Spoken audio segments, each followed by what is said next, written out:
Hello everyone, welcome to today's session. My name is Karoki and I'm currently the acting head of people and culture at ALN Kenya. In my role, I drive the people agenda in our offices in Nairobi, Mombasa, Tanzania and Dubai. Today I'll be talking about mental health at the workplace. Welcome. The last stressor at the workplace that I'll talk about is the work schedule. And I have found, especially with COVID and remote working, sometimes there's no work schedule. You wake up, spend your whole day working, you sleep late into the night just working, especially because you don't have to commute. And sometimes this causes us stress. What should we do about this? We need to define our work schedule regardless of where we are working from, and this needs to be done within reason. There will be times when you'll be called upon to put in extra hours in the night, over the weekends. It is part of what we do every day, but it should not be the case 365 days a year.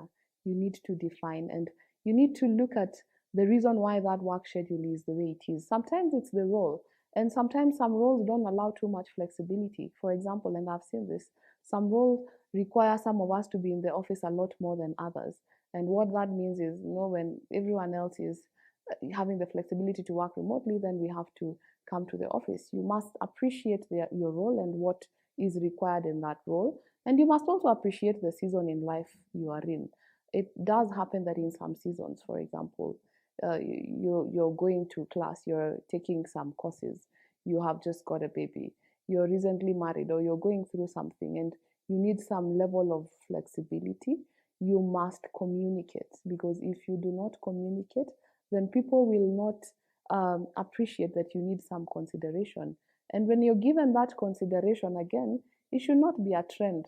Make sure that when you're requesting for that consideration is because you actually need it. And if you're working remotely, set that schedule.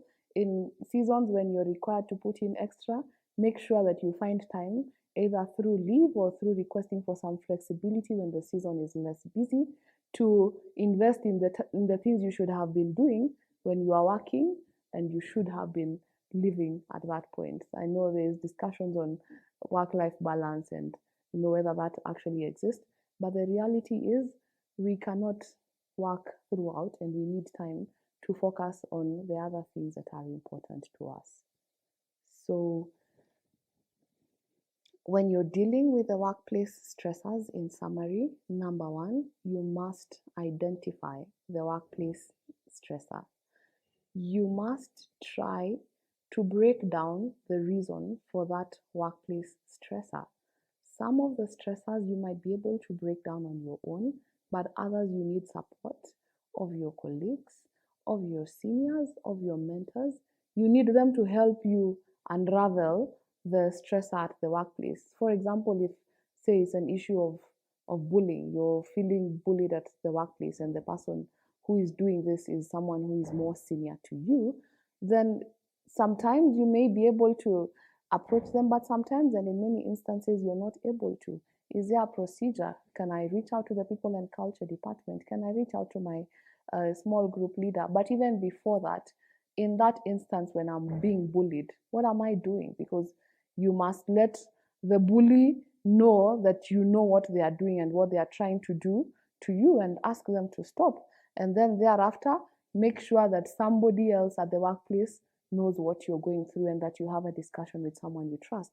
So number one, you must be able to identify your stressor and break it down and the reasons for the stressor. You must be able to determine very early on whether this is a stressor that is within or out of your control. Remember our discussion on the unrelenting workload. Remember our discussion on the relationships in the workplace. Is it something that I can control or not? If it's within your control, what are the tangible actions that you're going to take? If it's an issue of workload and you've determined that it's an issue of organization or it's an issue of resourcing, what am I going to do? Who am I going to speak to? How will I ensure that at the end of crushing all these hours that I get some time to cool off? You must be able to determine what's within your control and come up with an action plan, and then set a timeline within which you evaluate. And then if it's something out of your control, then communicate. Find someone you trust and get the support. Sometimes the support could be within, from your PM, from your mentor. Sometimes the support could be without. And most of the time, we find that organizations have a support system. You could reach out to a counselor out of the organization who could give you a different perspective around an issue. Sometimes the support could come from family and the support structure that you've surrounded yourself in. In a particular case where a staff member reached out and they mentioned that the balance, between work, study, other things that were required out of the workplace was becoming very difficult. And we had a chat to see how they can get supported. Thereafter, when I went back and found out if they needed more support or to discuss, they told me that they had discussed this with their family, and the family had helped them see another perspective and had helped them cope with the situation. So you need to appreciate, if a situation is out of your control, then you must know when to reach out for help. The other things that we can do to manage stressors both in and out of the workplace is, number one, establish healthy alternatives. As opposed to fighting stressors within and without the workplace with food or too much alcohol, you can take up an exercise regimen. One of the things that I do very loyally, almost on a daily basis, is take a lunchtime walk. I take my lunchtime walk very seriously. And as a person who has responsibilities both at the workplace, at home, that walk usually happens to be probably the only time that I'll spend alone in that day. And it gives me time to reflect on how my day has been, other things that I want to think about, uh, plan ahead, and I find it very rejuvenating. Some organizations have even come up with work groups. ANK in Kenya, for example, has come up with a group that is preparing for a marathon, and I have seen the testimonials from that group, and I actually saw someone go through a difficult period, and they mentioned that that has been one of the ways that they recharge and just find time for themselves. And when you adopt healthy alternatives like exercising, you also become more fit. And when you're more fit, you're more confident and you're happier. You're able to deal with challenges better. The other thing that we need to do is establish boundaries. And I want to be very careful with this one. Of course, we know that we work in fast paced environments, we work in demanding environments, but we do need to, create some boundaries. See if you can take some time off, just, a few minutes, a few hours off your phone. I realized, for example, even where you keep your work devices at night, can be very destructive. If you decide that you're not going to go with some work devices to certain rooms in your house, it helps. Or turn off some sounds. For example, I have a phone that will usually have a certain sound when an email comes, and there's always that urge, wherever I am, to have a look. Deactivate those for a while and just take some time to do other things within reason. As I mentioned, sometimes you will be required to look at those emails consistently, to put in some extra hours, but it should not be your everyday living. Take some time to recharge.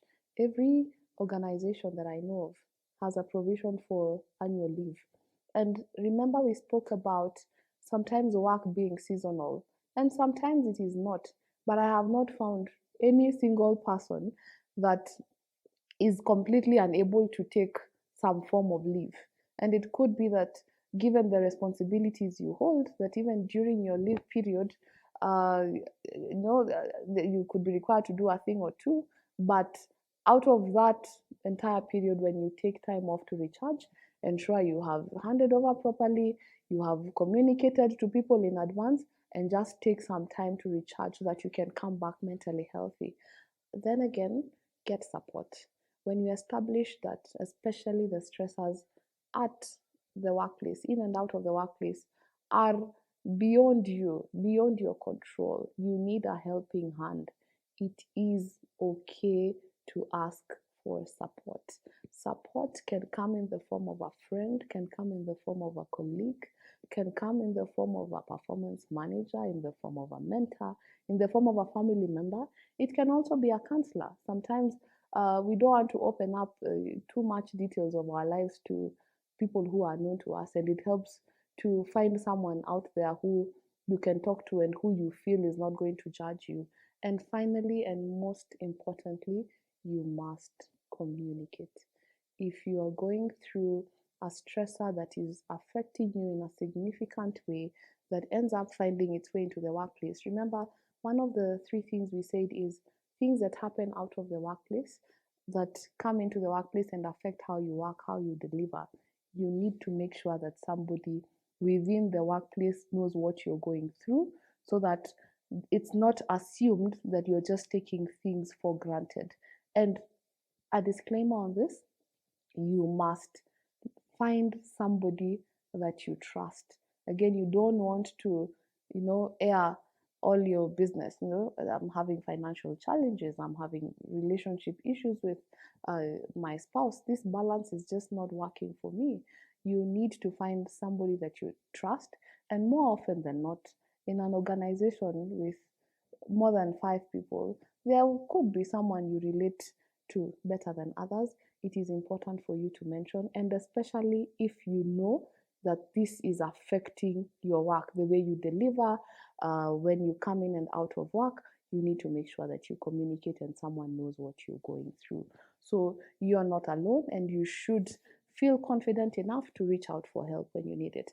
If you're a performance manager or are in a position of leadership, how do you help your teams, in the workplace go through stressors? The first thing is you need to get to a level of comfort with your team where you can be vulnerable and you can be open and honest. When they share these things, I'm going through this balance, or I'm just having a challenge in, I think the working relationship between me and person X is difficult. You can share your own situation, because everyone, regardless of the level, has been in a position where they got stressed by something. How did you handle it? How did you handle it? And you need to be able to have regular check-ins with the people you work with. And in this era of remote working, get your people to turn on their cameras once in a while. You need to see. Remember the behaviors we discussed about in the mental health continuum? If you don't see a person, it's likely that you will not know what they are going through. So it doesn't have to be all the time, but make sure that at least once in a while you're able to see the person.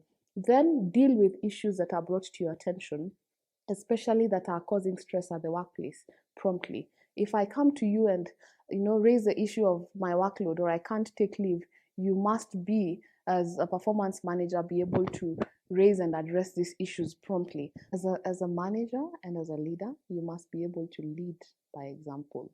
You must be the role model for those behaviors that you preach. If it's taking time for yourself to be with family, take some leave, you must be able to do that, because more often than not, I find that people in a position of management will sometimes take care of everybody else and forget themselves. You must be that role model. If you want the team to take some time off, if you need them to take some breaks, then you must be able to model that. Then they will understand and learn from you that it is okay to do this. The other thing that I want to mention is offering flexibility, especially in transition points.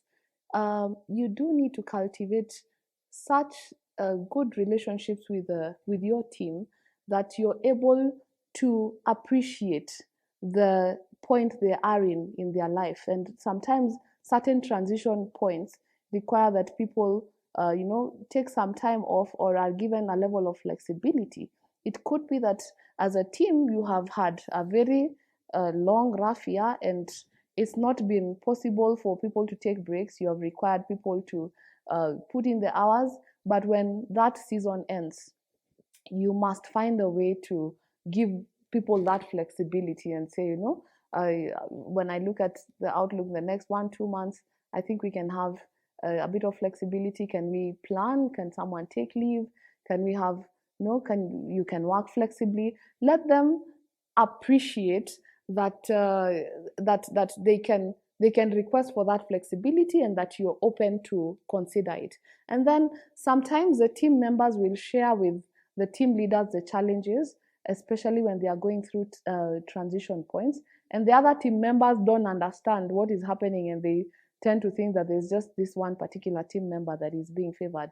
You need to explain without going into too much detail, of course with the permission of the person who needs some flexibility.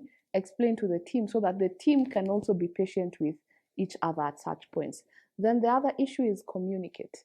As a manager and as a leader, you must communicate, many at times even more than you need to communicate. Make sure you're clarifying expectations.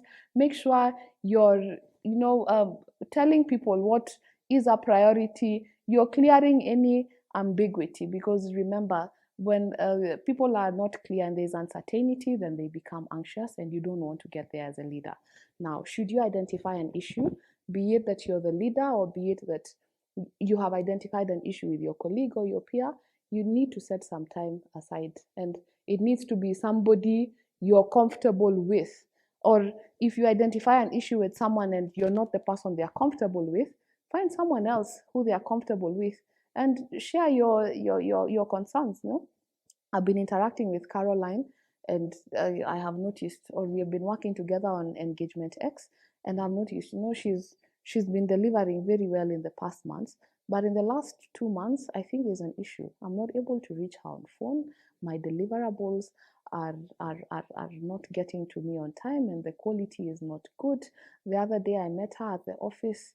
She was leaving at 9 p.m. looking very tired. Is she okay? No? Just ask that question to the person they trust, and let that person, what the person should do is set aside some time and also try and monitor, what has been raised, and find a way to have that chat with Caroline. No, Caroline, I mean, it's long since we caught up, or I just wanted us to have lunch. Are you okay? More or less, if we are free, they might disclose something, or they might not. Don't try and diagnose and say, Caroline, I think. But I mean, it depends on the relationship you have with a person. You might know someone so well, and you've broken ice so well, that they can ask, no, is everything okay with you? Is there something you need to share with me? But be very careful that you're not diagnosing the situation too quickly, and don't second guess their feelings and trivialize their feelings, because at that point, that is important to them. When you're having a chat with them, have very open-ended questions. What is it that you're going through? Having a hard time. My career, I feel like I'm stuck in a rut, and I have tried to reach out to my supervisor, and this is what is happening, and I'm just feeling stressed. So ask open-ended questions. How does that make you feel? When you ask those kind of questions, and the person is able to go on and on, and sometimes you don't necessarily have to agree with what they are saying. Listen carefully. It could be that in that particular situation, you feel there's a thing or two they could have done differently, but at that point, they need a listening ear, and they need to see that you have respect for their feelings. You have listened. You can share your perspective thereafter, but first listen to them, and talk about well-being and the things that they can do to distress, and try and unravel that situation with them. And if you do realize that it's a situation that you cannot handle, and it's a situation that needs external support, then offer them help in seeking that support that they need to find a solution to the issue that could be troubling them. And if you're looking to offer that help and to support them in seeking that help, it is good that you have a discussion with them and seek their consent before you're offering to help or to discuss with this person who can help. Seek their consent. However, there's a disclaimer here, because I did see a situation where a person was, visibly depressed, and they did not want that issue to get out there at the workplace are there. You need to find a way to ensure that you get them support, whether it's within or without. And if you decide, if it's a life-threatening thing, then sometimes, unfortunately, even without their consent, you may need to get them some help, either through family or other people who are close to them, so that the situation does not deteriorate. So the things that I want you to remember is, number one, do not suffer in silence. Surely there must be somebody you can talk to, either within the workplace or outside. It could be a professional. Mental health is not a binary state. You're not either mentally healthy or unhealthy. It is a continuum, and we must learn to continuously assess where we fall in this continuum. I want to appreciate ALN Academy for providing me with an opportunity to discuss this very important topic. I also want to appreciate Andrew Jaling from the People and Culture team, who has supported me greatly as I prepared for this. Please, in case you have any questions, do not hesitate to send an email to info@alnacademy.org. Thank you.